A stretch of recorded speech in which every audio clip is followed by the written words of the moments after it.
G20 में जहां दुनिया भारत की कूटनीति का लोहा मान रही है, वहीं राहुल गांधी ने एक बार फिर विदेश की धरती से भारत पर हमला बोला है। पेरिस में छात्रों से बात करते हुए राहुल ने हिंदुत्व के बहाने सीधे बीजेपी को टारगेट किया। देश के हालातों पर हमला बोलते हुए राहुल ने इसका जिम्मेदार मोदी सरकार को बताया। राहुल ने कहा, बीजेपी जिस हिंदुत्व की बात करती है वो असली हिंदुत्व नहीं है। राहुल यही नहीं रुके, राहुल ने कहा, देश का नाम बदलने की सोच रखने वाले इतिहास को नकार रहे हैं। जिन्होंने ऐसा करने की कोशिश की है उन्होंने इसकी कीमत चुकाई है और आने वाले वक्त में भी कीमत चुकानी होगी। लेकिन राहुल गांधी ये भूल गए कि 7 समंदर पार राजनीति के लिए वो जिन बातों पर सवाल उठा रहे हैं उनको लेकर भारत पर भी सवाल खड़े हो जाते हैं।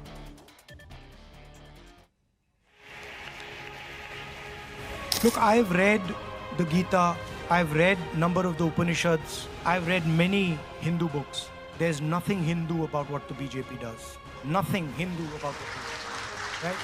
India, that is Bharat, is a union of states. People who want to change the name of anything are basically trying to deny history. We will have to make examples of people. We'll have to make sure that some of the people who have done what they have done pay a significant price for what they've done. So that anybody who's thinking about doing it again understands that they will also pay the price for attacking the soul of India. When we use words like democracy, what we are actually talking about is the voice of people. Our leader, Mahatma Gandhi, said it best when he said that the most important voice is the one that's last in the line. तो Rahul Gandhi Paris में ये बोल रहे हैं। उनके इस बयान के 3 हिस्से हैं। जो पहला हिस्सा है उसमें वो हिंदुत्व को लेकर बता रहे हैं कि किसका हिंदुत्व असली है, किसका हिंदुत्व नकली है।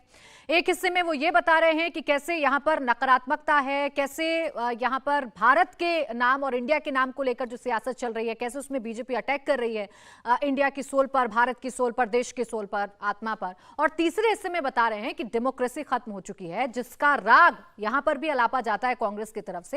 वही राग विदेश की धरती पर जाकर भी राहुल गांधी अलाप रहे हैं और कह रहे हैं कि डेमोक्रेसी का जो असल मतलब है वो है वॉइस ऑफ पीपल, जो कि भारत में खत्म हो चुका है।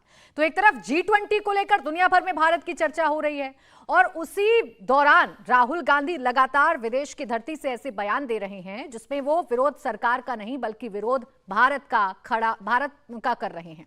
हर्षवर्धन जी, जो राहुल गांधी कह रहे हैं, 3 हिस्से हैं। पहले मैं एक हिस्से पे बात करूंगी जो भारत और इंडिया को लेकर है। समझ में ये नहीं आता कि इंडिया और भारत के बीच में ये सवाल क्यों है। इंडिया और भारत दोनों ही हमारे देश का नाम है। ऐसा तो नहीं कि भारत कॉन्स्टिट्यूशन में नहीं लिखा गया है, तो फिर क्यों आपत्ति है विपक्ष को इस कदम पर? नहीं, देखिए प्राची, मुझे लगता है कि राहुल गांधी अगर इसी तरह से लगातार झूठ बोलते रहेंगे ना, और चूंकि ये पकड़ में आने वाले झूठ है, जैसे अगर आप कह रहे हैं कि भारत का देश का नाम बदला जा रहा है, अब भारत लिखा होना देश का नाम बदलना है क्या? और अगर हम ये कहें कि कॉन्स्टिट्यूशन के लिहाज से सब कुछ चलेगा, तो क्या उसमें नहीं लिखा हुआ इंडिया दैट इज भारत? और अगर उसको भारत की सरकार, और यहां तक कि जितनी भी हम बात करते हैं, आप इंडियन रिपब्लिक की बात करेंगे तो भारतीय गणराज्य की बात होती है, भारतीय संघ की बात होती है, सब जगह भारत ही आता है। और इसको कोई बहुत इसको रहस्य की बात नहीं, शोध करने की बात नहीं कि जो भी ग्रीक हो, रोमन हो या फिर बाद में अंग्रेज हो, वो जो बाहर के लोग आए उन्होंने अपनी सहूलियत के लिहाज से, इंडस के लिहाज से इंडिया किया, उसको ठीक है, हमने उसको अंग्रेजी अनुवाद मान लिया, लेकिन उसके बाद हमने उसको स्वीकार कर लिया। आज हमें कोई इंडियन कहे, भारतीय कहे, दोनों में कोई दिक्कत नहीं। लेकिन अगर हम इस देश की संस्कृति, विरासत की बात करेंगे, सभ्यता की, सिविलाइजेशन की बात करेंगे, तब तो हम भारत ही कहेंगे ना, तब तो भारतीय सभ्यता ही कहेंगे ना। आप उसको अंग्रेजी अनुवाद करके इंडियन सिविलाइजेशन कर लीजिए। दूसरा जो सबसे बड़ा ऐतराज का मसला है, राहुल गांधी कहते हैं हमने गीता पढ़ी हुई है। मुझे तो नहीं ध्यान में आता कि यूपीए की सरकार में देश के किसी हिस्से में हिंदू मान्यता, आस्था, परंपरा को लेकर, गीता को लेकर कोई भी ऐसा आयोजन हुआ हो।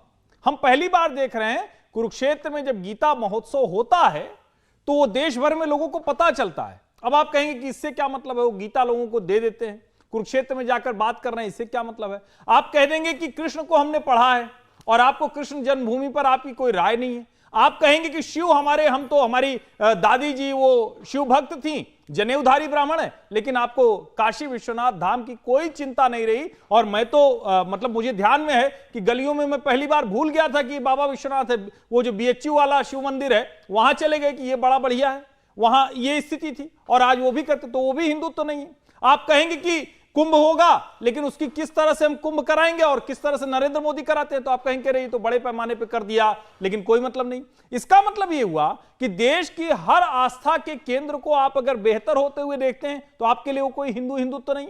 और ये जो असली हिंदुत्व और नकली हिंदुत्व बताना है, दरअसल ये सबसे बड़ी चोट, सबसे बड़ा तरीका है। जैसे हमें जातियों में बांटने की कोशिश होती है, वैसे ही ये असली और नकली हिंदुत्व वाला है। अब राहुल गांधी के लिए मुश्किल ये है कि शायद वो पुराना वाला नैरेटिव गढ़ने की कोशिश कर रहे हैं। समय थोड़ा सा आगे चला। के बयान पर इनकी चुप्पी क्या इनको सवालों में खड़ा नहीं करेगी? उदयनिधि स्टालिन अगर ऐसे शब्दों का इस्तेमाल कर रहे हैं, ए राजा अगर कुष्ठ रोग से सनातन धर्म का कंपैरिजन कर रहे हैं और राहुल गांधी चुप हैं, विदेश की धरती पर कह रहे हैं असली हिंदुत्व और नकली हिंदुत्व क्या है, क्या ये इनको बैकफायर नहीं करेगी? नहीं, निश्चित तौर पर करेगी। और एक बात सभी को ध्यान में रहनी चाहिए, आज कांग्रेस जिस दशा में पहुंची है, 1937 में हिंदू पार्टी थी कांग्रेस, मुस्लिम पार्टी थी मुस्लिम लीग।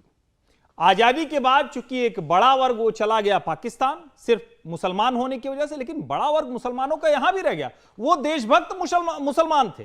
लेकिन कांग्रेस ने अपीजमेंट की ऐसी पॉलिटिक्स की, एक अजीब सा प्रेशर पूरे देश पर डाल दिया, पूरे देश के बहुसंख्यकों पर डाल दिया, पॉलिसीज पर डाल दिया। उसकी वजह से जो हमें जिस रफ्तार में आगे बढ़ना चाहिए था नहीं बढ़े।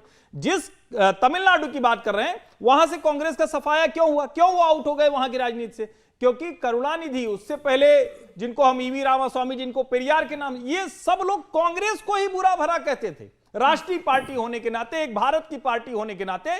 और आज ये कह रहे हैं कि हम इस चीज पर टिप्पणी नहीं करेंगे क्योंकि उनका सर्वधर्म संभाव का मसला है। ये सर्वधर्म संभाव हो गया। कोई हिंदुओं पर इस तरह की टिप्पणी करेगा, उनको मलेरिया, डेंगू बीमारी, कुष्ठ, HIV, आप जरा कह के देखिए, अपने घर परिवार में किसी को बोलिए अगर ये सर्वधर्म संभाव है तो संभाव अपने यहां कीजिए। मुझे लगता है कि ये शर्मनाक व्यवहार है। और राहुल गांधी अब जिस जगह जा रहे हैं, शायद वो उस जगह पहुंच गए हैं कि अब दीवार में टकरा रहे हैं, उसके अलावा उनको कुछ समझ में नहीं आ रहा है। और दीवार में टकराने पर जो नुकसान होता है पॉलिटिकली, वो डैमेज राहुल गांधी का होने वाला है अगले लोकसभा चुनाव। देखिए, एक तरफ राहुल गांधी असली हिंदुत्व और नकली हिंदुत्व की जंग छेड़े हुए हैं। राहुल गांधी बार बार ये बता रहे हैं कि असली हिंदू कौन है, नकली हिंदू कौन है।